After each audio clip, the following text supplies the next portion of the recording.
Welcome to Comics Bazaar, the channel of comics commentary and arcana.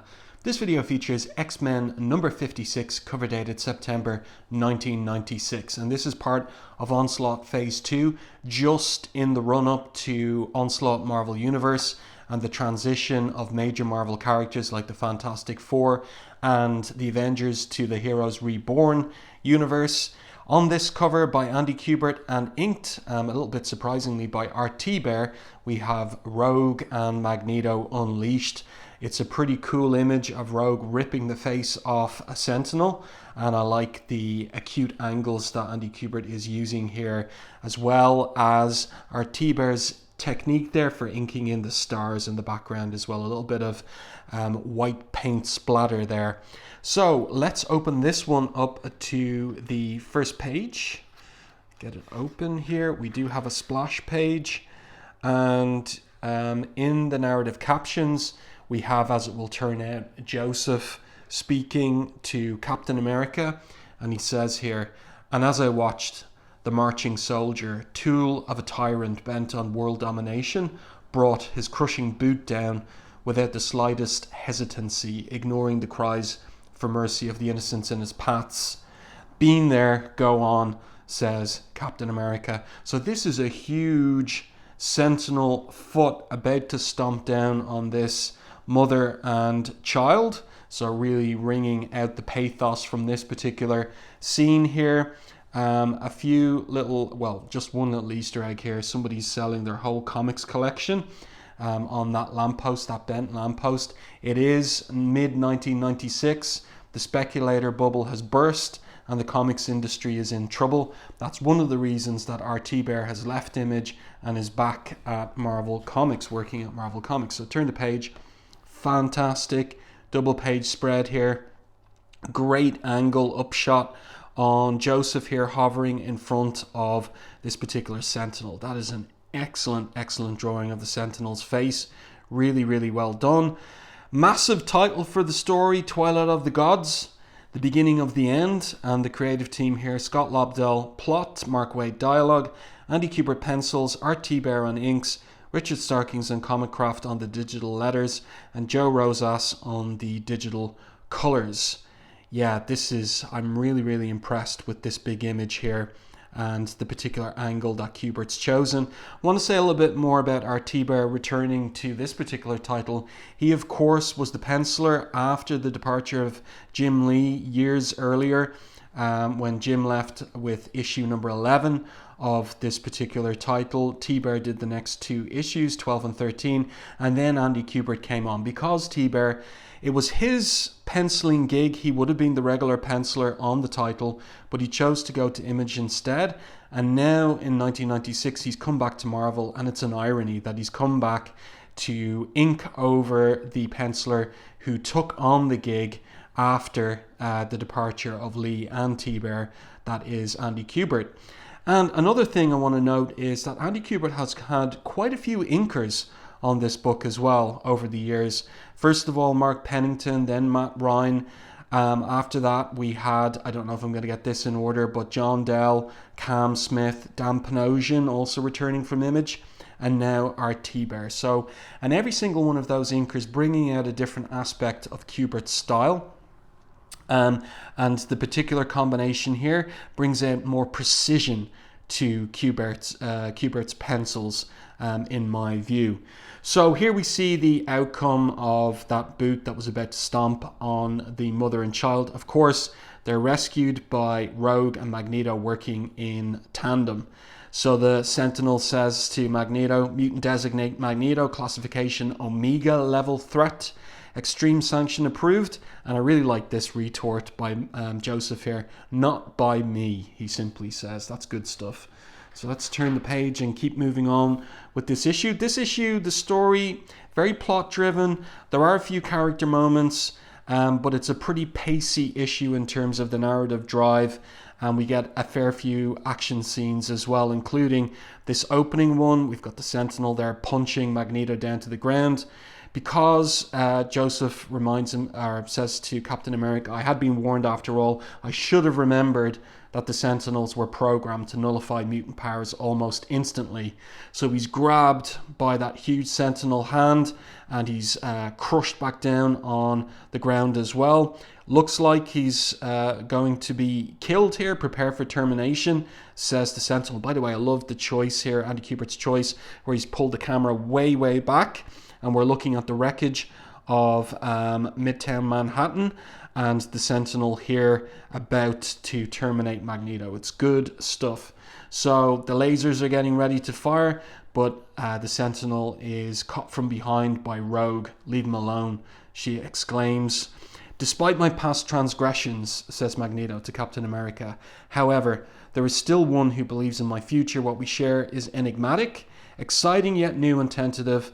So this is like the development once again of that chemistry that was between Rogue and Magneto way back in Uncanny X-Men 274. And it's going to create this new triangle between Joseph, Gambit and Rogue. This is a great page here as well, where we've got these tall vertical panels.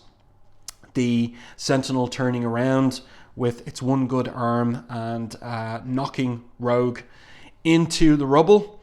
And now she's in trouble too. Despite her strength, she could not help me, says Joseph. We were dead in the Sentinel's sights. We were finished. And then, asks Captain America, really like this close-up on the Sentinel's dead eye here as well. And about to terminate both of them, Rogue there and Magneto. So now we get a twist. And it's a pity that the twist, like the full page image, doesn't come on the page turn, but in any case, we'll see how it's done here after we get past these ads. So there was a crack of lightning, a jarring explosion, and a voice more thunderous than either. Such a crude instrument. So look, the tail of the speech balloon here is going the wrong direction. It should be towards this figure in mostly silhouette, and here it is. It's Dr. Doom. And look at this. Another great upshot by Andy Kubert, and an extreme angle as well. Really nicely done. I like the way that the rubble is there, is in the foreground, inner foreground here, separating Dr. Doom from Joseph and Rogue here in the bottom right hand corner of the page. And I also really like the drawing in of the skyscrapers here, the wrecked skyscrapers here in the background. Really gives a sense of scale as well. But you get this majestic shot of Doom. He's also going to be one of the Marvel characters going into the Heroes Reborn universe.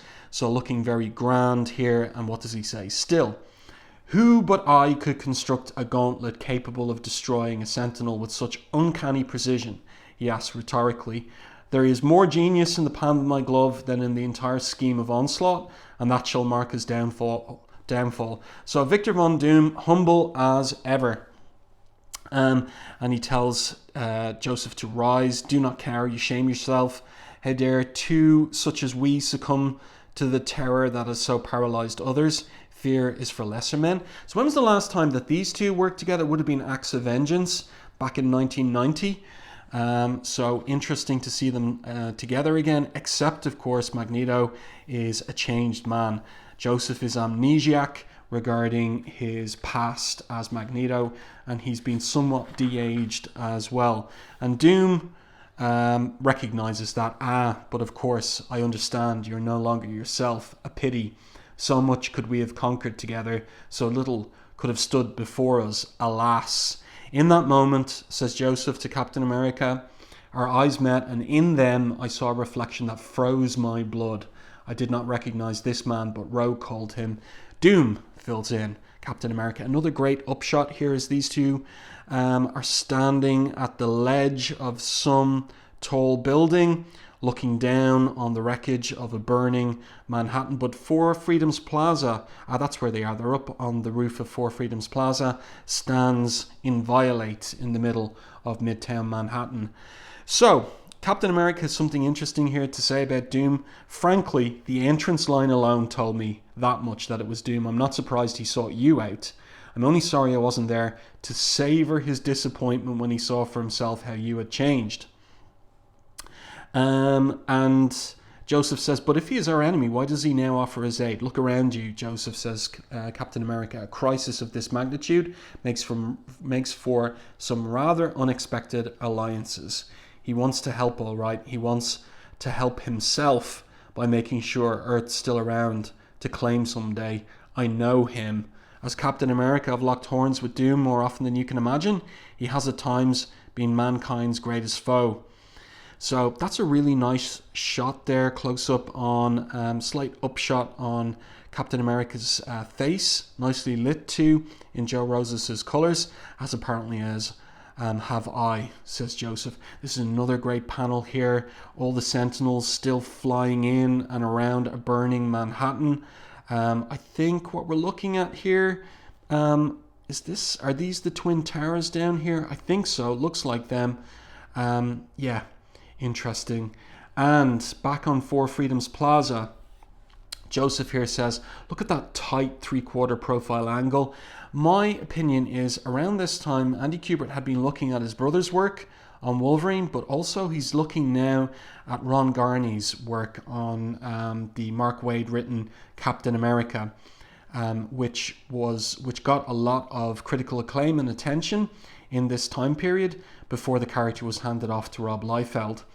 And Ron Garney, another alumnus of the Joe Kubert School of Cartooning, like Andy Kubert himself. So something about this shading, this spotting of blacks and lighting of Joseph's nose there, very much like the way that Ron Garney was doing the same thing over on Captain America in this time period.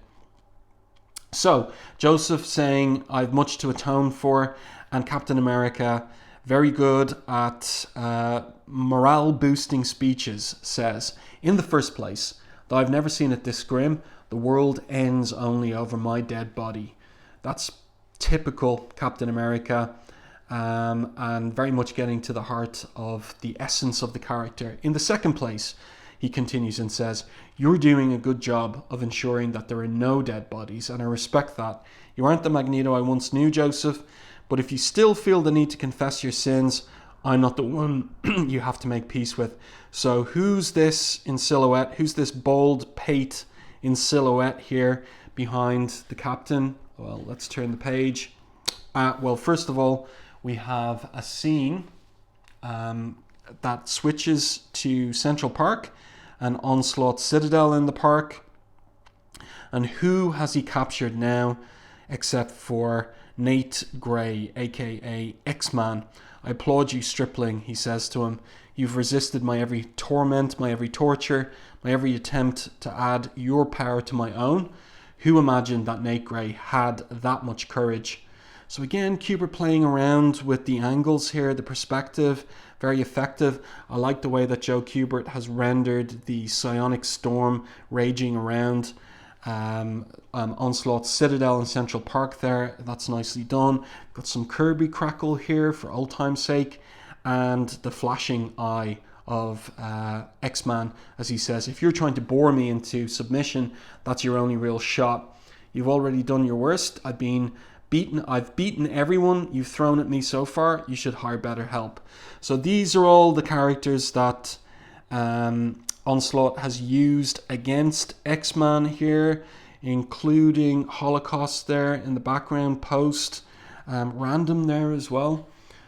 So let's see, what does Onslaught have to say with that? It's going to be something boastful, of course, and this is what he says. Nevertheless, they've served their purpose. They brought me you. Even now your psionic power charges me, makes me stronger.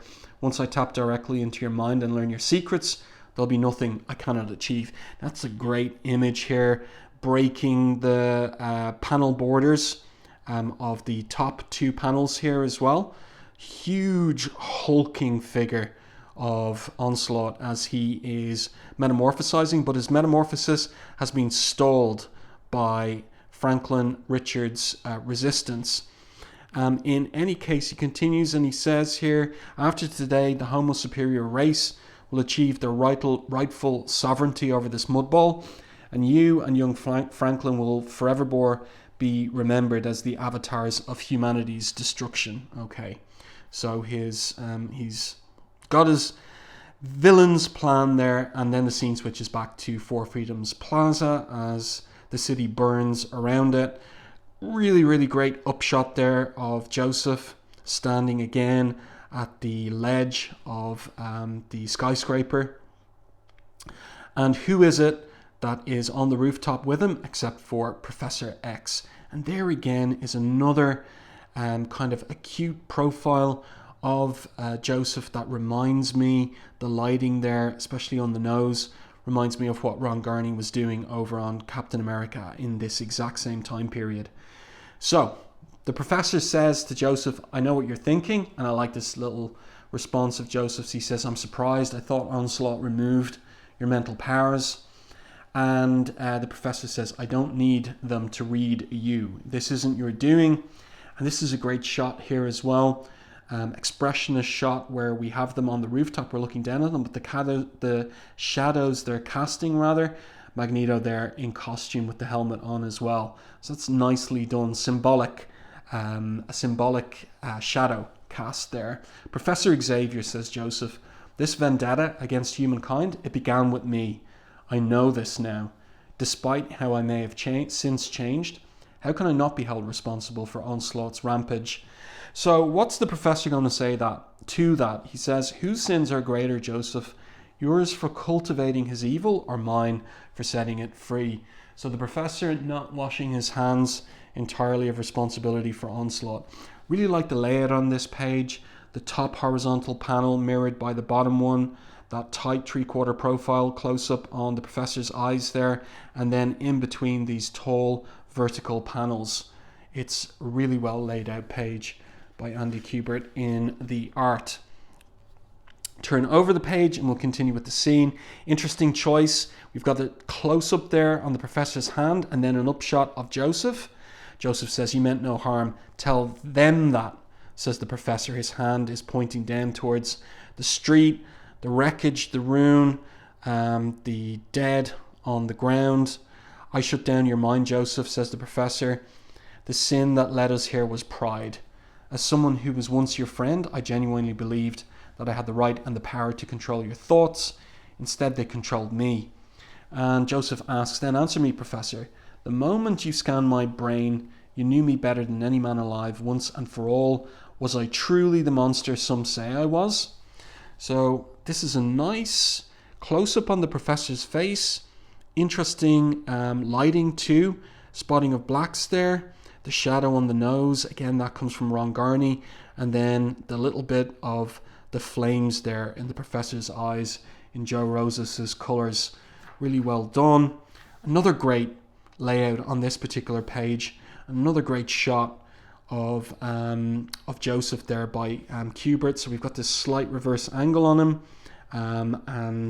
Again, great spotting of blacks too. So we've got the light cast by the fire on the streets below, just uplighting the figure there in the art. Looks really well.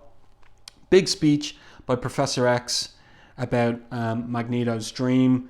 In time, however, your methods turned harsh, fierce. The ends began justifying the means. Your weakness finally became apparent. You'd succumbed to your anger. So that's what happened to me before. Will it happen again? Asks Joseph. You're seeing the ultimate consequences unfold. You tell me. Go below, Joseph. The final strategy is being planned. The heroes need you. And Joseph asks, you'll fight with us? In a manner of speaking, I've decided to play my own part. Go. So the professor has got a little plan of his own that he's not prepared to share with Joseph. And then we switch back to Onslaught Citadel in Central Park.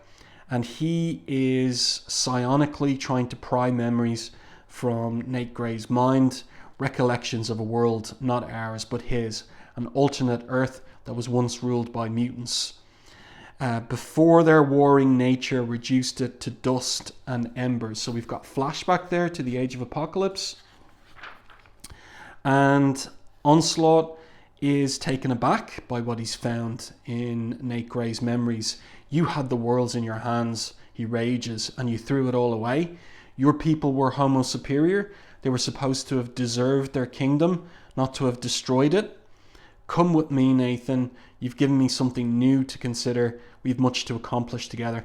Again, just another great, huge, hulking image of an enraged Onslaught there, and all the Kirby crackle around. Andy Kubert really stepping up and producing some really arresting, grand images in this particular comic. Then the scene switches back to Four Freedoms Plaza. The Professor is proceeding with his secret plan. He takes a Fantastic Four hovercraft, disables the autopilot, deletes transit records, and off he goes to wherever it is he's going. But of course, readers would probably guess that he's off to Central Park, yes. And then we have Captain America in the in what would we call it, like the main office of Four Freedoms Plaza, and he's running through where the heroes are at in terms of their planning to take out Onslaught. Now that Iron Man's team has completed construction on the psi armor we need, we stand a fighting chance against Onslaught's powers. So that psi armor, the designs are Professor X's, and they're part of the Xavier protocols, which he drew up, which included his plans against himself should he ever go crazy and turn bad, which has happened here, at least in a manner of speaking. The others are suiting up. We leave in 30 minutes to make our final assault. I'll head the point team, Reed. You and Sue coordinate the next wave. But as he's talking away there, we get this private psionic dialogue between Jean and Cyclops, where she tells him the Professor is heading to confront Onslaught on his own, alone. And Cyclops replies telepathically, "Blast it, Professor. All right, Jean. Send out a telepathic signal. Rally the rest of the X-Men in secret. Whatever happens, he won't be alone." So this is all set up for the special Marvel Universe Onslaught that is coming after this particular issue. And then we're back at the Citadel. Another great image and perspective on Onslaught here as he roars at... well, actually what he's doing here is he's absorbing X-Man into his chest, and that basically sends X-Man into the astral zone. But he's physically imprisoned within Onslaught along with Franklin Richards, but here they are on the astral zone or plane as well. So there he encounters Franklin Richards, and Franklin says, "We're in trouble, aren't we? What can we do from here?" And again, that is set up for Marvel Universe Onslaught. So now Onslaught on the at the top of his citadel, delivering a big villain speech. "At last I know my destiny. The stage is set. The players are in position, and the end is near for some, sooner than others." He says, "I sense your presence, Charles Xavier." Just that image there of Onslaught from behind. He looks rather like a big beetle. So he hops down here to the Professor, who's arrived in the Fantastic Four hover chair. And the Professor says bravely to Onslaught, "I want this to stop. If there is still any part of me inside you, it must hear me out. Humanity's extinction is not mutant kind's gain." "You're absolutely right," says Onslaught, as he lands on the ground, knocking the Professor over in the Fantastic hover car. This is another great angle that Kubert has chosen here. We have this close-up on the Professor's hand and fingers. Great foreshortening there in the image. And Onslaught psionically blasts the hover chair apart. The Professor says, "Your vendetta has no purpose, none listen to me." "Why? What ugly truth can you tell me that I do not now know?" retorts Onslaught. "The mutants we championed, Xavier, are every bit petty and venal as humans. Neither race can rule the world without bringing it to ruin. My final declaration is this: human or mutant." And I guess, we can all tell what's coming next. No one will survive Onslaught. So he's going to kill everyone on the planet. Another immense and really, really striking image of this massive close-up on Onslaught here as he is putting his face right into Professor X's. Great twisting of the professor's body there as well, in Kubert's pencils. Really, really well done.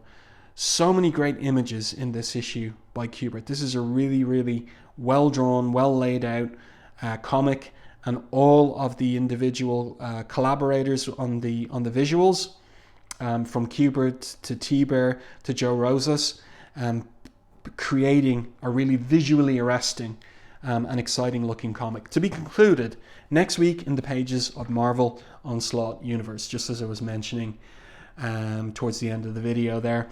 And here, letters about X-Men 52 next month. An X-Man leaves, and you'll never believe who it is. Okay, and then we do have some more Heroes Reborn previews this September. And remember, this is a September dated issue of X-Men, so these are coming out not in September. They would be on the shelves a couple of months earlier in July. It's a summer event, Heroes Reborn. The Avengers, like you've never seen them. Heroes Reborn. So pages here from pages and panels from Iron Man, which also featured the Hulk. So this is Bruce Banner, in fact, with a very, very 90s haircut there. Action from Iron Man #1 by Whilce Portacio and Scott Williams. So pretty cool looking stuff. And then a preview of Rob Liefeld's Avengers.